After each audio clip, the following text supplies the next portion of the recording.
तो यहाँ पर शाहरुख खान का चार्ट आपके सामने है। 2 नवंबर 1965 का इनका जन्म है, 2:30 सुबह के, और दिल्ली का इनका जन्म है।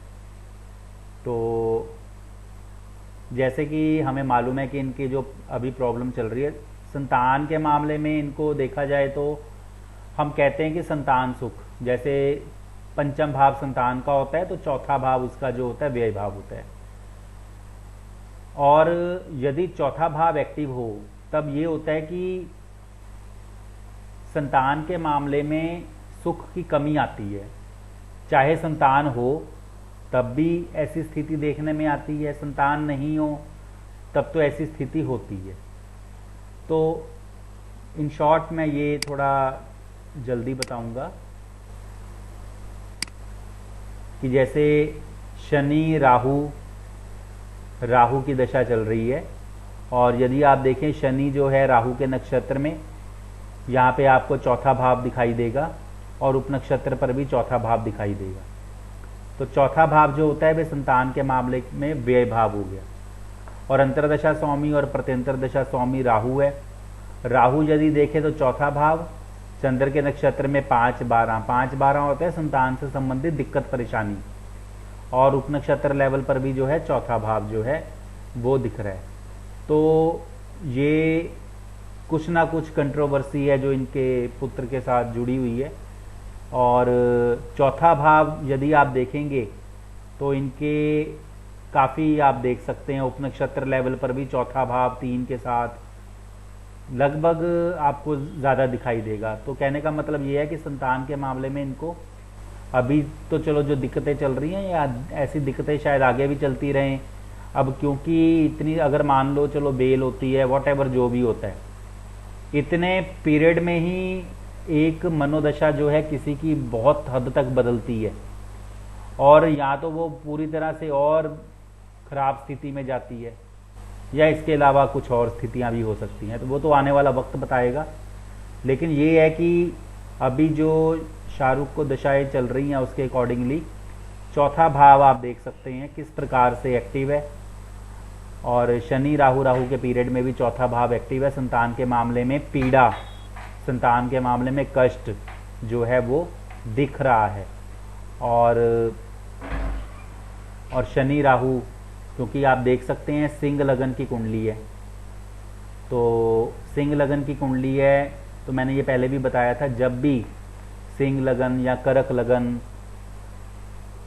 का चार्ट हो और कहीं पर जैसे राहु की दशा अंतरदशा आ रही हो, तो ऐसे में इनको ज़्यादा दिक्कत वगैरह या मतलब कहते हैं परेशानी वगैरह देखने में आती है। तो इसकी 7.5 भी चल रही है, मून मकर राशि का है ना,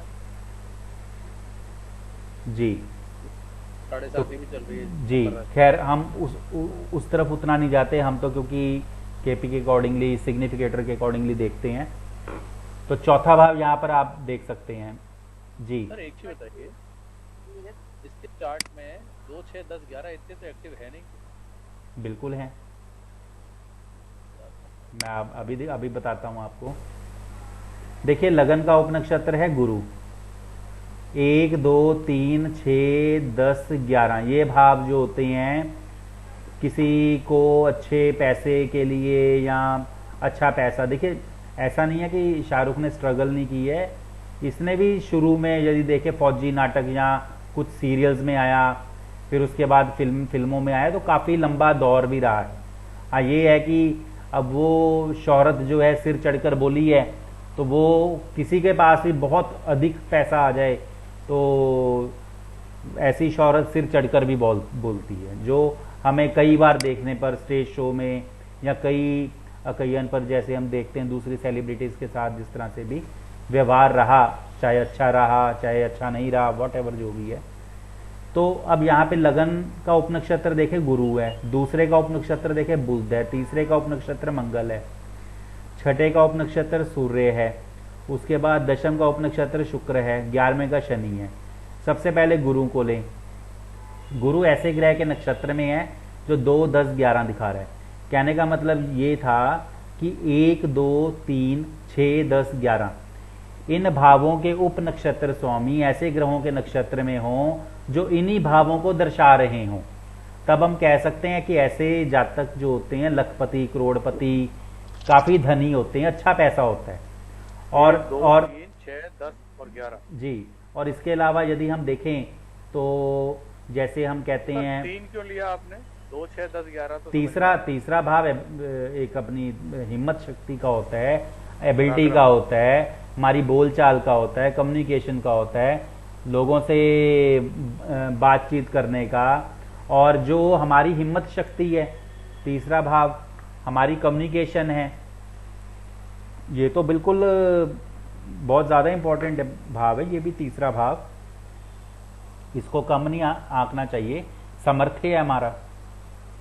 तो अब यहाँ पे देखिए धनात्मक और ऋणात्मक, नेगेटिव यानी कि पॉजिटिव और नेगेटिव।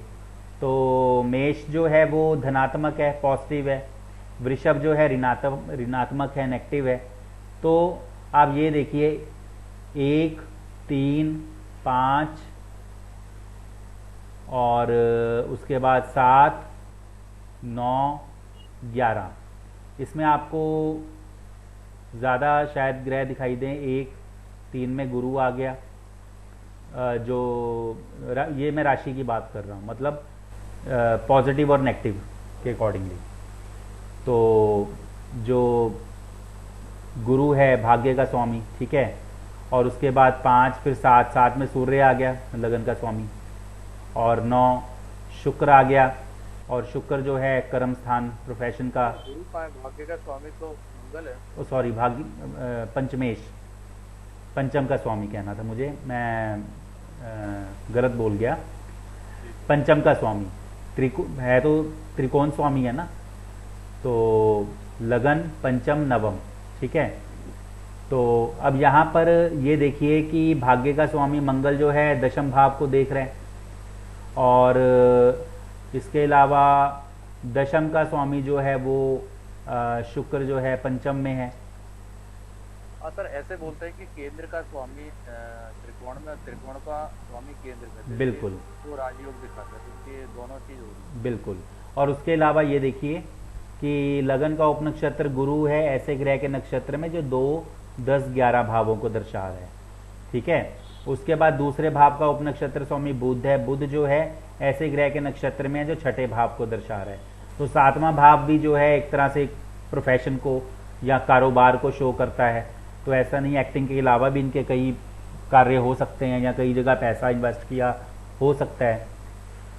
तीसरे का उपनक्षत्र स्वामी मंगल है, मंगल को यदि देखें तो वो ऐसे ग्रह के नक्षत्र में जो 2 और 11 भावों को दर्शा रहा है।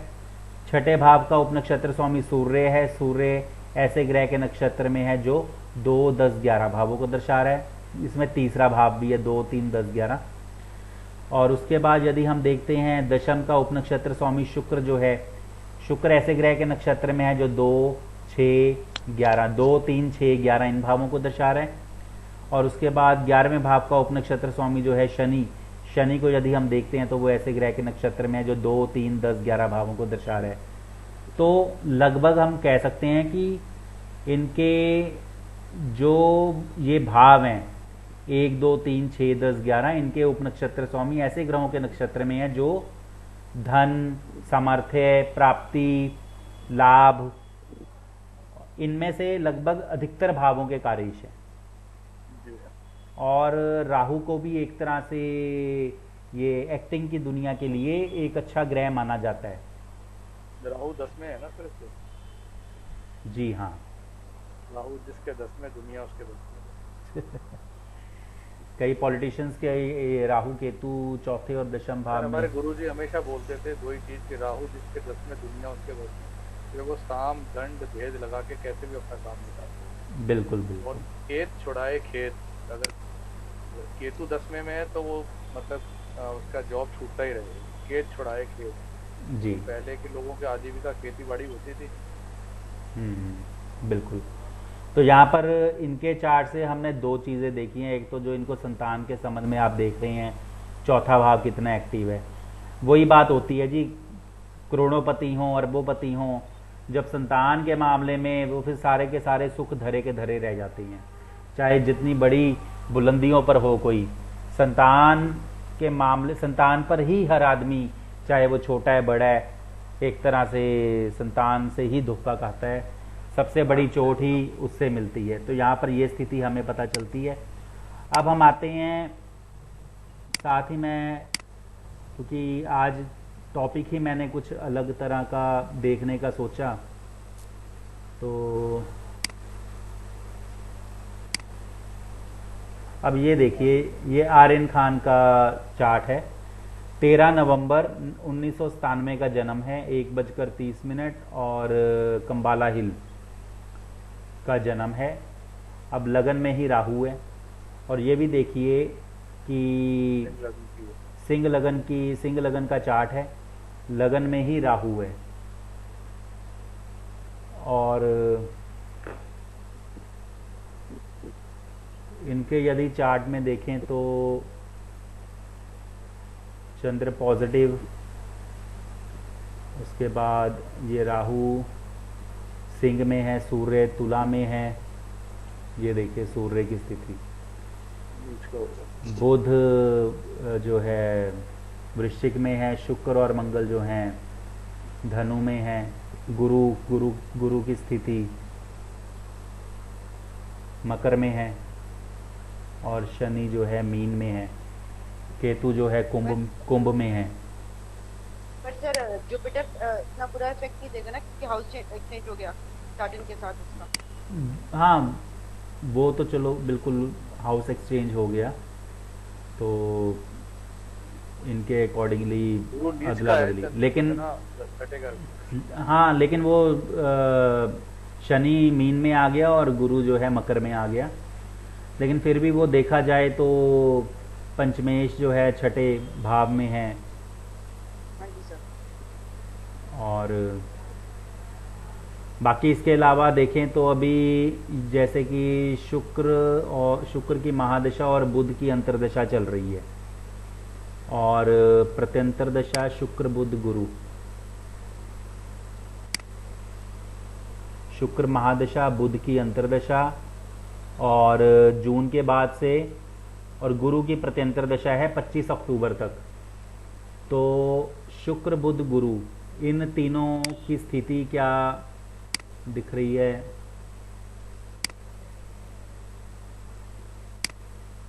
शुक्र रीइंफोर्स है अपने ही नक्षत्र में और अपने ही उपनक्षत्र में। बुध जो है टेनेंटेड है, गुरु भी टेनेंटेड है। शुक्र जो है देखें 5वें भाव में स्थित है, 3-10 अपने ही नक्षत्र में रीइंफोर्स और अपने ही उपनक्षत्र में। उसके बाद बुध 4-2-11 शनि के नक्षत्र में 8-6-7, राहु के उपनक्षत्र में, राहु पहले भाव में, और शो कंसोलिडेटेड में तीसरा भाव। अंतरदशा स्वामी जो है तीसरा भाव एक्टिव कर रहा है उपनक्षत्र लेवल पर, जो कि घर से बाहर या दूरी। और प्रत्यंतर दशा गुरु की चल रही है। गुरु यदि देखें तो 8-12 बिल्कुल 6-8-12 इनके एक्टिव हैं, 8-12 एक्टिव हैं, 12वां भाव। और हमने ये भी देखा था कि शुक्र अपने ही नक्षत्र में, इसके अलावा अन्य ग्रहों का भी, तो खैर शुक्र की स्थिति तो वही है 3-5-10 स्ट्रांगली। और अंतरदशा स्वामी बुध जो है ये टेनेंटेड है, और बुध का उपनक्षत्र राहु, आगे शुक्र के नक्षत्र 3-5-10। तो वही बात है कि बुध 3rd और 4th स्टेप पे तीसरे भाव को स्ट्रांगली शो कर रहे हैं। उसके बाद गुरु भी टेनेंटेड, गुरु का उपनक्षत्र केतु है, केतु आगे गुरु के ही नक्षत्र में 5-6-8। तो वही अब 8वां भाव क्या होता है कि ऐसी एक्टिविटीज, छुपी हुई एक्टिविटीज के अंतर्गत भी आता है ये। और 6-8-12 एक तरह से क्रिमिनल एक्टिविटीज में शो करता है, या फिर क्रिमिनल एक्टिविटीज के साथ वो जोड़ देता है, या ऐसी प्रॉब्लमेटिक स्थिति में ला देता है, जो कि इनकी रही है इस समय। तो स्थिति तो। और अभी हमने ये भी देखा इनका हेयर स्टाइल, बहुत बड़े बड़े बाल हैं, लगन में ही राहु है तो। और इसके अलावा चौथे भाव में प्लूटो है। चौथा भाव होता है घर का। प्लूटो की डिग्री चेक कर लेते हैं, 11 डिग्री पर है। और चौथा भाव देखिए कितने डिग्री पर है। 12 डिग्री। बिल्कुल, प्लूटो की कंजंक्शन हो गई चौथे भाव के साथ, घर के साथ। तो घर में इनको कुछ ना कुछ दिक्कतें वगैरह, यानी कि घर में तो मन ही नहीं लगता होगा शायद इस वजह से।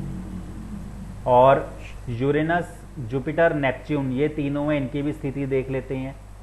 Jupiter, Uranus, Neptune. Jupiter 20 degree पर है, यूरेनस 11 डिग्री पर है, नेपच्यून 3 डिग्री। इनमें तो चलो अंतर है, लेकिन प्लूटो और बुध की डिग्री क्या है, 13 डिग्री है। तो यानी कि प्लूटो की बुध के साथ कंजंक्शन है और चौथे भाव के साथ भाव युति भी है, दोनों की, बुध की भी और प्लूटो की भी। प्लूटो विध्वंसक ग्रह है। तो सर इसके हिसाब से तो जो ये दिखा रहा है सब कुछ, जब तक मरकरी नहीं निकलेगा तब तक तो बाहर नहीं आएगा कुछ। नहीं, ये मेरे ख्याल से अभी देखिए 25 अक्टूबर के बाद इनकी शनि की प्रत्यंतरा शुरू हो जाएगी। शनि ठीक दिख रहा है, हाँ। शनि जजमेंट कारक भी होता है ना, जज का कारक भी है। तो शनि ऐसे ग्रह के नक्षत्र में जो 2, 4, 11, 13 है। तो मेरे ख्याल से 25 अक्टूबर से तो 26 तारीख को उन्होंने अपील किया ना हाई कोर्ट में। 30 तक तो सर इसकी बढ़ा दी जी। 30 तक तो उसको पर ये शनि की प्रत्यंतरा में ही बेल भी होगी। शनि की प्रत्यंतरा में भी बेल होगी। ये 25 अक्टूबर, ये 25 अक्टूबर से स्टार्ट है। शुक्र, बुध, शनि, शनि। अब ये देखिए कि 2, 4, 11 के कौन कौन से प्लैनेट का रेश हैं। 2, 4, 11 के यदि हम देखें, शनि बुध, तो शनि बुध पिक्चर में आ रहा है। और चौथे भाव के कार्येश हैं शनि बुध मंगल, मंगल पिक्चर में आ रहा है। और उसके बाद 11वें के शनि बुध, तो मंगल तो ये तो लंबा पीरियड दिखा रहे हैं यहाँ पे, लेकिन मंगल को कोई और ग्रह यहाँ पर, राहु, शुक्र, सूर्य को 2, 4, 11, 12वां भाव है गुरु चंद्र। मेरे ख्याल से ये शनि की प्रत्यंतरा में इनको जो है बेल मिलनी चाहिए। और इसके अलावा 1, 2, 3, 4, 5, 6, 7, 8, 9, 10 शनि की दृष्टि शुक्र मंगल के ऊपर भी आ रही है। शनि है 20 डिग्री पर, शुक्र है 13 और मंगल है 8, गैप है। इनको शनि की प्रत्यंतरा में तो मिल जाएगी बेल। और ये पॉसिबल है कि 20 नवंबर से पहले पहले मिल जाए। 20 नवंबर से पहले पहले बेल मिलने के चांसेस दिख रहे हैं। शुक्र, बुध, शनि, शनि।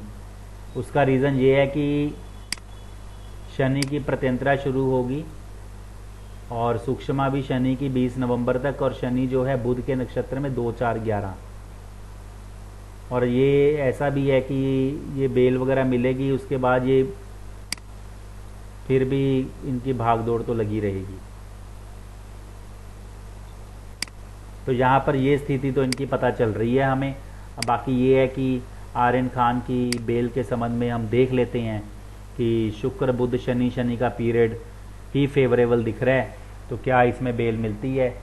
तो ये एक तरह से हम कह सकते हैं कि हमने इसको देखने की कोशिश की है। बाकी जब बेल मिलेगी तो एक्चुअल पोजीशन आपको सभी को पता चलेगी। पर सर रूलिंग प्लैनेट का तो सैटर्न नहीं आ रहा है।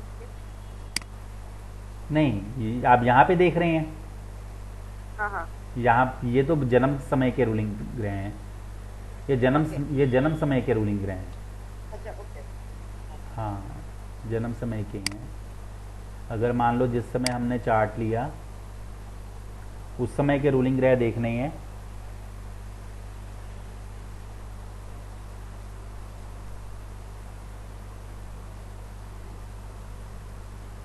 शनि इसमें भी खैर नहीं आ रहा, लेकिन 2 4 11 भावों के इतने ज़्यादा कार्यश ग्रह भी नहीं थे।